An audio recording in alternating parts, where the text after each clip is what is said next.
Magic. We'll be at Magic this year, and we're bringing Weirdo Dave, and he's doing a book signing. You know, we just did a book, Weirdo Dave, Fuck This Life. He just designed a T-shirt for Supreme. We're in Japan, did something out there, and he's gonna be out there. Semen Sperms is gonna be out there.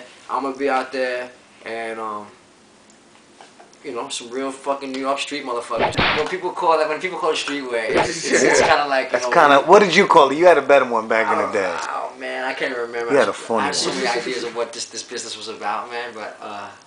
But streetwear is pretty funny when you get pigeonholed into that title and stuff, because, you know, half of these brands and half of these people ain't from the streets. I don't know anybody from the streets and shit, really know. And like, what does streets mean? The driveway in your house in the suburbs? Like, is that the streets? I'll tell you about. Okay, I lived on top of DQM. That's a whole other story. I saw those fucking guys hanging out by this abandoned storefront. I was like, what the fuck you guys doing in front of my building?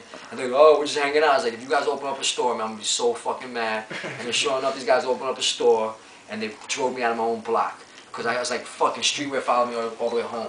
Like, I like to leave it on Lafayette, but the fucking shit followed me all into my doorstep. So I'll be in my, and I had a small studio apartment. It was Section 8. I paid $300 for a brand new studio. It was amazing. I didn't have to do shit. And fucking, I always dreamed of having a loft downtown like you, Dante. And you have one, the synagogue. But but my apartment on Joe Ramone Place was a baby loft. Yeah, baby loft. So it's called the BLT. Yeah. So you'll come to the BLT, the baby loft and stuff. Yeah. And then DQM made me move away. I moved away. And I moved into a Jewish synagogue on the Lower East Side. I work with the rabbis now. So off Barry, check it out. So off Barry, holy shit. So all of a sudden we get off Barry, we get some fucking, you know, some little funding from some fucking guy, and like we've decided like let's just put out some shit, and we were following no traditional business model again, and they actually put us up. You have a problem with that, I think. And they actually put us up in an office. Uh-oh. A real office with real people and cubicles and stuff, and that's weird. Yeah, and right off, Simon was freaking out because like he doesn't want to be, you know, chained into any of that type of shit, because he's like the beast of the brand, and like he would sleep there, sneak in at night and sleep there, and he would download porn. And what happened was that he crashed the whole system of the whole fucking building with all the porn, and then he didn't show up, and everybody was like, what happened? Nobody knew what happened, and they traced all this fucking downloading of porn from his fucking computer, and he had like a little tent built underneath his desk where he would sleep at night to catch the train to Bridge and Tunnel and shit. So that was one reason that Simon was like, fuck this, I'm out here, are you crazy, fuck you, I'm not doing this shit. So he bailed out off Bowery.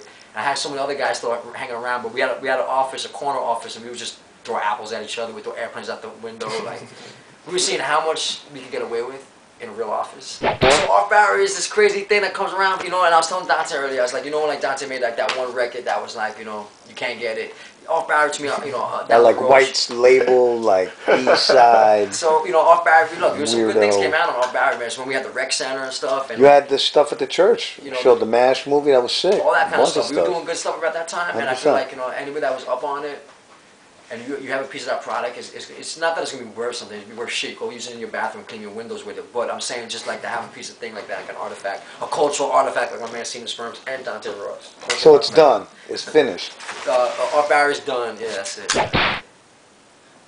The first season, I called it Off Bowery, and I'm executive producing my first TV show. It got picked up, and it's about kind of like downtown, and it shows the process of an artist, you know, from just, you know, coming up with an idea in their studio and doing some art, and us going through the transition about brand. And you know, the show comes out this March on Playboy Network, and and basically all I'm doing is promoting my people around me, my artist friends, my creative friends, my brand, and just the lifestyle that we're living. So when people buy our products, they understand more about the story behind it. It's not just, you don't have to read an interview or just wonder. We're actually giving you a little window into downtown culture. It's not made for everybody. MTV don't want it because we don't appeal to 14-year-old fat girls, and 14-year-old girls and Midwestern girls don't dig us. So like, Playboy's probably the only place we can take a show like this and show people kind of like this. And there's no nudity on Playboy. There's probably more gay than nudity, like female nudity. Than, you know, I got guys like Ryan McGinley and Earshot in it, and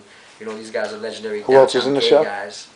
Neckface is in there. Dan Coleman, Agat Snow, Aaron Young. Semen Sperms makes a cameo. He's DJing at the Guggenheim for the Ryan McGinley Art Ball. Yeah.